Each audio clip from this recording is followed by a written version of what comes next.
So I think what we're going to do, Todd was thinking we could walk around and engage with folks. So why don't we do that? Why don't I take this side of the room, you take that side of the room. That sounds great. And why don't we try to see what folks might want to talk about, things you might want to share.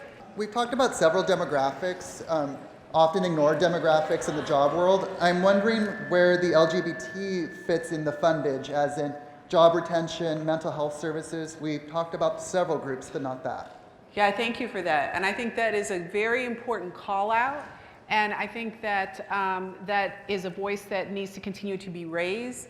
And as we look at diversity, we have to look at all of the elements. So we're going to put that on the list of things that we will make sure to take back. I think that's what we're about today. Thank you so much.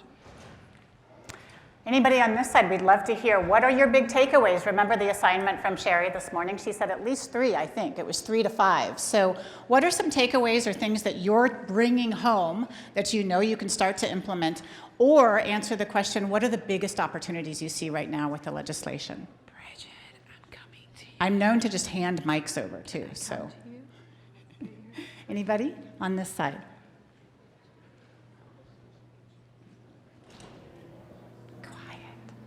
I have another on this side. All right. We're going to chat with Bridget Daisy. Bridget, you want to tell us a little bit about where you are and what you do?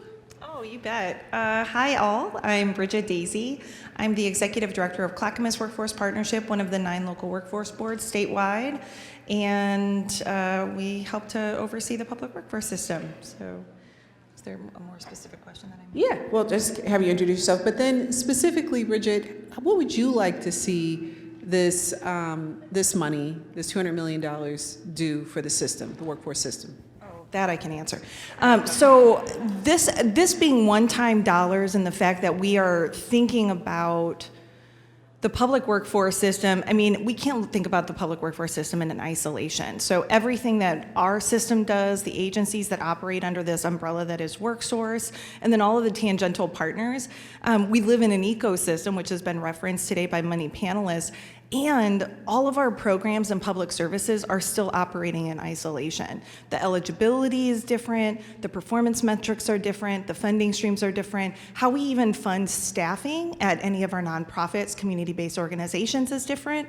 And so we need to start to coordinate even beyond Future Ready funds. So what I'm thinking about these funds is leveraging these dollars to have different conversations with our community, our school districts, our community college, our county, our local cities, our community businesses, and saying we need to tear down these walls that exist around public service and think differently about how we serve individuals and families. And I think that the way to think about doing that is in systems change, that it's not just about tweaking different things or starting a project. We're not going to be able to program our way out of this problem. We really need fundamental change across all of these institutional structures. And so what we're going to really lean into, because we see these funds as both and. We have to both solve for the immediate problems and challenges that people are facing and employers are facing today, and plan for this future system that we all deserve to have and to be able to point to. And so we're really leaning into the planning for systems change. And so that's where we're going to target some of our dollars, is thinking and coordinating differently with our local communities and hopefully piloting some things in Clackamas. Clackamas County is a microcosm of the state. It has the rural-urban divide. There's a lot of things that can be done there. So we're hoping to pilot some things locally that we could potentially scale in other parts of the state. Awesome. Thank you. Thank you so much, Bridget. We have a question over here as well. Thank you for that. I love, by the way, we can't program our way out of this, so let's system build. I'm going to hand the mic to Patsy. Mine is really not a question, it's more of a comment. What I'm really excited about with Future Ready Oregon is that they have a statewide approach. What we've had in Oregon is a regional approach, and they've done a really good job of that. But for organizations like the one I'm connected to, we have 5 employers with 41 skilled nursing facilities across the state. To ask my 5 employers to go to 9 workforce boards to sign up for assistance, they would look at me like, what's wrong with you? And so I'm excited that Future Ready Oregon has taken that into account, that we need a statewide approach to workforce development that can actually work with our regional approach, complement it.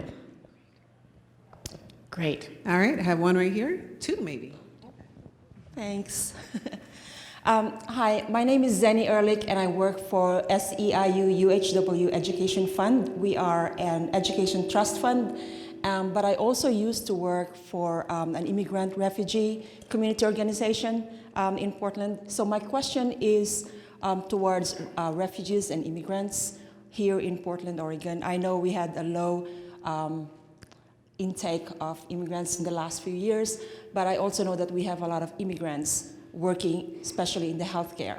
So my question is, there was a talk about learning equivalency, and a lot of our immigrants and even refugees who came here already have experiences in healthcare. And one barrier that I have encountered with many of them was that they could not really use their credentials from their home country to the US. And for them to sit for certification or licensing exam in Oregon, they have to have, of course, that proficiency in language in order to pass those certifications and licenses.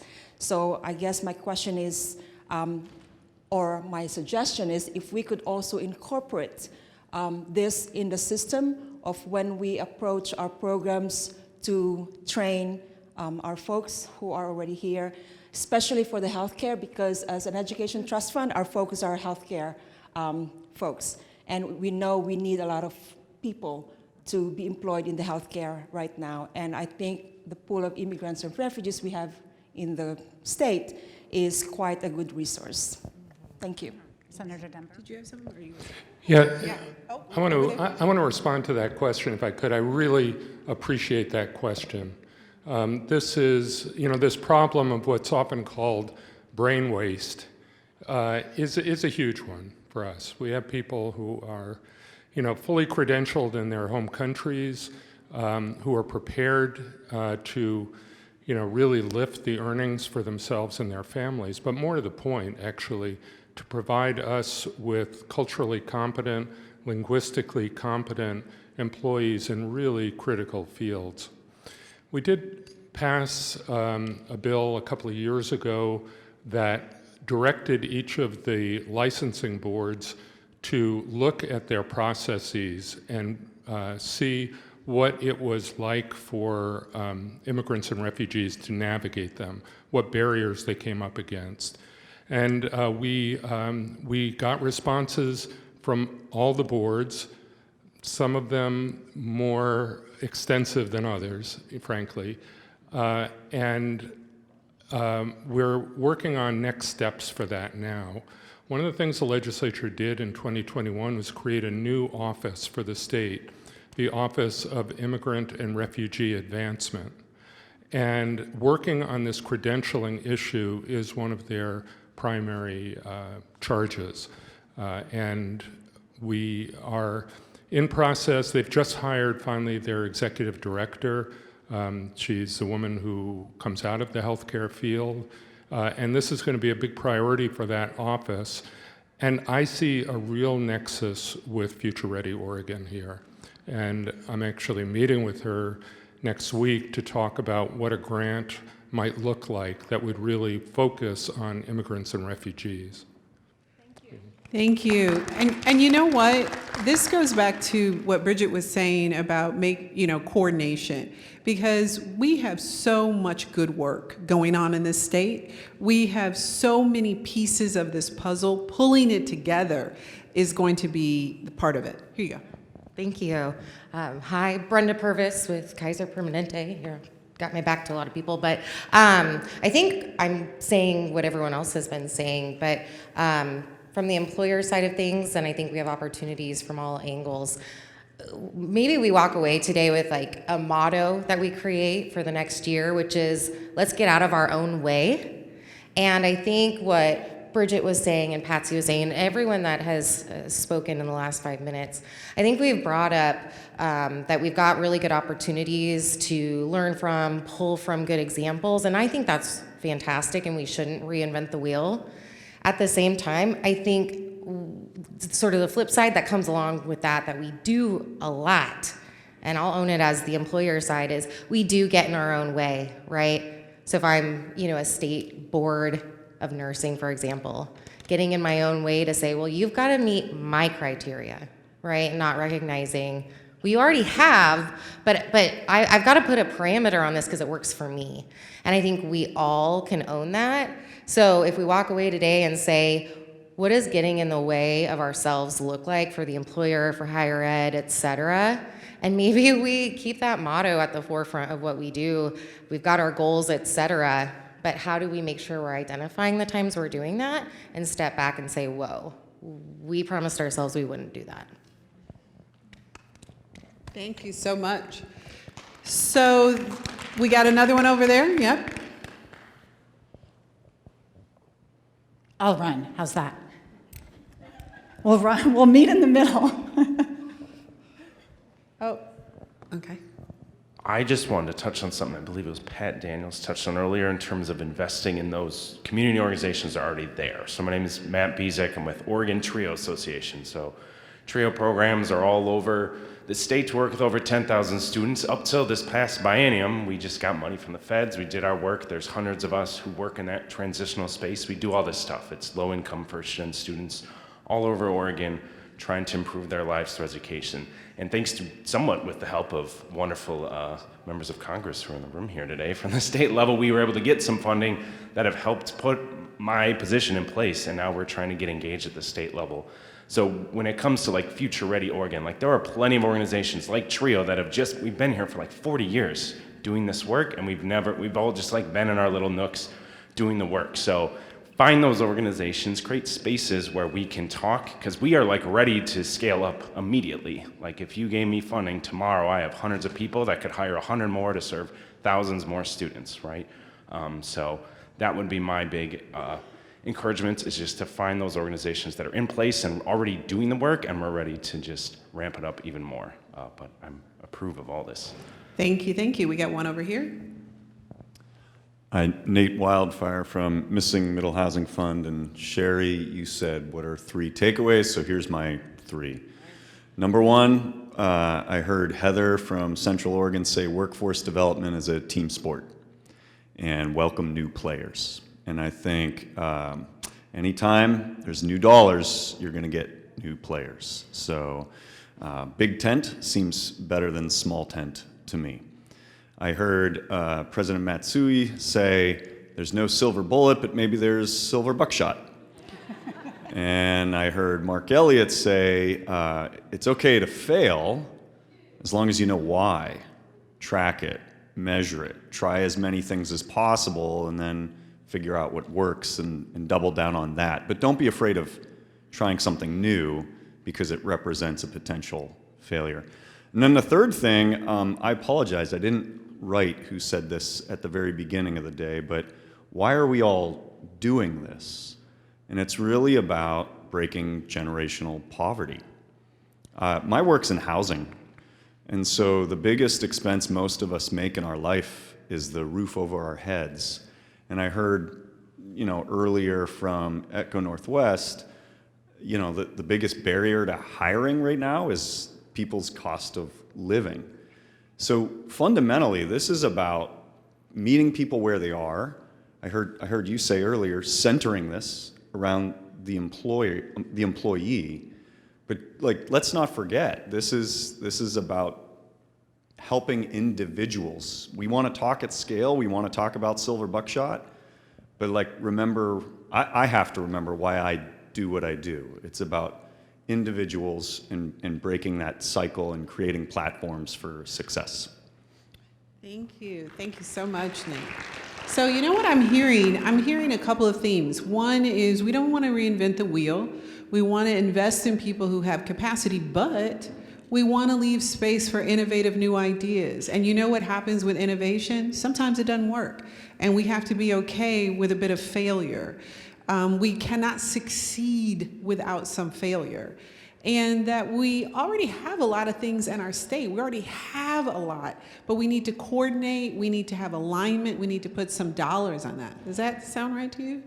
That sounds exactly right to me, and I love the 3 takeaways that you just reiterated as well, because I do feel like there is such a brain trust just right here in this room, you know, let alone what we know is out there, but hidden and invisible, right? And so the opportunity I feel like here is really, again, to borrow Patsy's term, how do we actually use coming out of the pandemic and use the context that you're living in now, we're all living in now, to actually expose organizations who are doing the right work, but just may not have the capacity and the opportunity for alignment that is needed to package all this up. Yeah, so if we want to come on over here with me, I think we're going to wrap it up soon because I know it's been a long day for everyone.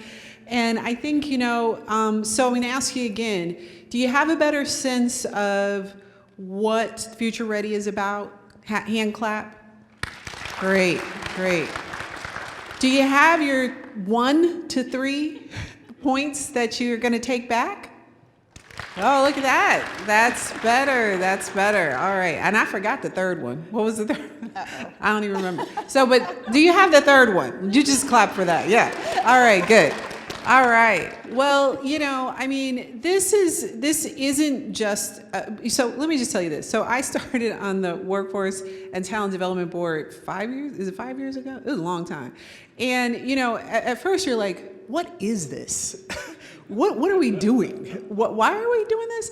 And now, 5 years later, you see all of that work, the committees, the task forces, and how they led to a stepping stone, the building blocks, I'll go with this one, the building blocks that got us here today.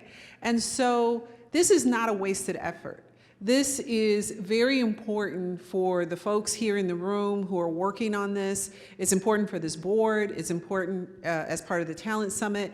And this will be captured and will be brought back, and it will feed into what ultimately happens. And, you know, I'm going to say this. I don't think we're going to, you know, do a snafu. I think Oregon's going to rock this. I think some things aren't going to work because that's just called life. And I think some things are going to really work. And I'm super, super excited about that personally.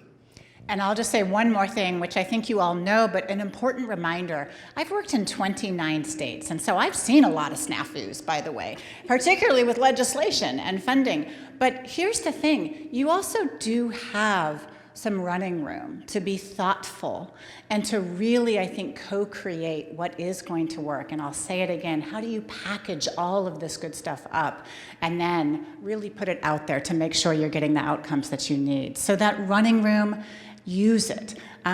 Bring your brain trust together to be able to plan for your future years. You know you have money that has to get out now, but the good news is that thoughtfulness did go into that in terms of going to organizations that already know how to use this. But now you've got medium-term and long-term funding that you do have running room to create the right stuff around. And Ben, we gonna have you wrap us up? Thank you. Let's give a big round of applause and appreciation to Shari and to Lindsey for their facilitation throughout the day and through this afternoon. Well, thank you for making it all the way to the end. Turns out there was actually a little secret. We were playing a little game. The folks who made it all the way to the end of the day, you all are our implementation committee. Okay, so now we're just going to go around and we're going to get it all done, right? Because we needed to kind of thin it a little bit. So here you are. No, we are really serious though about our commitment at the HECC with our responsibility for implementing the state portion of much of this package. We're really serious about the need, desire, intent to engage you in helping us design these funding opportunities to ensure that they are not a snafu and that they reach the outcomes and the populations that have been described today. I want to take a minute, in addition to thanking Shari and Lindsey, I'm thanking the incredible HECC staff who developed and put on today's event. So Todd, Clay, Nicole, Kurt, Alani, Sydney, Julia, who couldn't be here, just terrific job. This was months in the planning. I really kind of want to say weeks because, things have been on such a compressed schedule during COVID, a lot of other things happening simultaneously. So it's not as if the folks whose names I just read have only been working on this. They are also helping stand up these programs. They're maintaining our existing programs. They are hiring staff to do this work. So just a huge lift on all of their part. And I'm so grateful for it. I mentioned earlier that we have a Future Ready Oregon website that will contain updates on our implementation as well as opportunities for you to be involved, to send us an email, to learn about the progress of advisory committees or other groups. The HECC website is oregon.gov/highered, and from that, I think you should be able to navigate to Future Ready Oregon or to just search for it in our search engine. And in fact, this is from our website, I think. In any event, you will find it. If you have any trouble, Google will be your friend. Couple of my takeaways. So, I've been doing this work in higher education, post-secondary education for a while, and increasingly over the last several years, I think, the more you look at a challenge of education and training, you start to realize it's a challenge of housing. It's a challenge of childcare. It's a challenge of food security. It's a challenge of broadband. This education and training problem is, in fact, all of these problems. And what Future Ready Oregon, and especially the flexible funding in Future Ready Oregon, gives us the opportunity to do is approach this in a comprehensive way, in a way that doesn't place artificial barriers and silos around the flexible funds, that engages partners, including partners that we haven't engaged historically, community-based organizations, culturally specific organizations to help lead in the delivery of these comprehensive services to support reaching our goals. And so it's just this extraordinary opportunity and responsibility to do things differently. The final thing I'll say, yes, much of this funding is one-time funding, but that one-time funding, without getting into the details, is primarily federal funding that we have some time to figure out how to spend. So we will be balancing in the implementation of this the desire and the need to do some of this quickly. And we, as I mentioned earlier, we're releasing some of these dollars to our local partners, community colleges, local workforce boards quickly. But we also have the opportunity and the responsibility to deliberate carefully and over time with a portion of these funds over the next several years to ensure that we are doing it well and doing it differently. So I think it's that balancing act that that we will try to navigate. Again, I want to express our appreciation for your participation, attendance, sticking through to the end today, and really look forward to being on this journey of workforce development, education, and training, and creating a more equitable and just Oregon with all of you. So thanks so much. Have a great rest of your day.